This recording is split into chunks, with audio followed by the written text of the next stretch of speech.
Hi friends इन्हीं நம்ம பார்க்க போறது போன வீடியோல பார்த்த மாதிரி அட்டாமிக் தியரிஸ் தான் நாம இந்த வீடியோல பார்க்க போறோம். அட்டாமிக் தியரிஸ்ல நான் போன வீடியோல சொல்லிருக்கேன் மூணு அட்டாமிக் தியரிஸ் இருக்கு. அந்த மூணு அட்டாமிக் தியரிஸை பத்தி தான் நாம இன்னைக்கு பார்க்க போறோம். வாங்க பார்க்கலாம். டால்டன் தியரி ஃபர்ஸ்ட் பார்த்தறலாம். டால்டன் தியரியில ஜான் டால்டன் என்ன சொல்லியிருக்காருன்னா இந்த வேர்ல்டுல இருக்கிற ஒவ்வொரு பொருளுமே ஆட்டமால தான் உருவாயிருக்கு. இந்த ஆட்டம் வந்து மைக்கு ரொம்ப ரொம்ப சின்ன சைஸில் இருக்கும். இது வந்து நம்மளோட நேக்கட் ஐஸால் பார்க்கவே முடியாது. அது மட்டும் இல்லாமல் இந்த ஆட்டம் வந்து இது வந்து ஸ்பெரிக்கல் ஷேப்பில் இருக்குன்னு இவர் சொல்லியிருக்கிறாரு. இப்போ அடுத்தது நம்ம வந்து தாம்சன் தியரி பார்த்துடலாம். தாம்சன் தியரியில் வந்து இவர் வந்து ஆட்டம் வந்து டிஃப்ரெண்ட்டாக கம்பேர் பண்ணியிருக்கிறாரு. ஆட்டமையும் வாட்டர் மெலனையும் கம்பேர் பண்ணியிருக்கிறாரு. இவர் எப்படி கம்பேர் பண்ணார்னா வாட்டர் மெலனில் ரெட்டு பார்ட் வந்து பாசிட்டிவ் சார்ஜுனா சீட்ஸ் எல்லாம் வந்து நெகட்டிவ் சார்ஜுனா இவர் ஆட்டமோட இதை கம்பேர் பண்ணாது.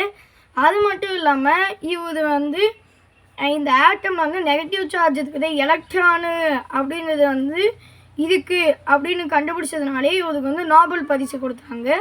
இப்போ கடைசியாக வாங்க நம்ம ரூதர்ஃபோர்ட் தியரி பார்த்துடலாம். இந்த ரூதர்ஃபோர்ட் தியரியில் ரூதர்ஃபோர்ட் வந்து ஒரு எக்ஸ்பெரிமெண்ட் பண்ணாது. என்னதுன்னா ஒரு தின் கோல்டு ஷீட் எடுத்துட்டு அதில் வந்து ஆல்ஃபா ரேஸோட பாசிட்டிவ் ரேஸ் அது மேலே விட்டார். விடும்போது முக்கால்வாசி ரேஸ் வந்து அந்த கோல்டு ஷீட்டை தாண்டி அதுக்கு ஆப்போசிட் சைடில் வந்துச்சு, எந்த ஒரு தங்குதடியும் இல்லாமல். ஆனால் சில ரேஸ் வந்து அந்த கோல்டு ஷீட்டில் பட்டு ரிஃப்ளெக்ட் ஆகிடுச்சு. இவருக்கு என்ன டவுட்டுனா முக்கால்வாசி ரேஸ் இதை தாண்டி போயிடுச்சு, ஏன் சில ரேஸ் மட்டும் ரிஃப்ளெக்ட் ஆகிடுச்சு அப்படின்றது இவரோட கேள்வி. வந்து அந்த கோல்டு ஷீட்டு ரிசர்ச் பண்ணி பார்த்ததில் ஆட்டமில் வந்து நிறைய ஸ்பேஸ் இருந்ததுனால நிறைய ரேஸ் வந்து அதை பாஸ் ஆகி போச்சுன்னு சொன்னார். அது மட்டும் இல்லாமல் இவர் வந்து ரிஃப்ளெக்ட் ஆன இடத்த ரிசர்ச் பண்ணி பார்க்கும்போது அந்த இடத்துல வந்து ஸ்மால் பார்ட்டிகல்ஸ் இருந்ததுனால அந்த ரேஸ் வந்து ரிஃப்ளெக்ட் ஆச்சுன்னு இவர் சொன்னார்.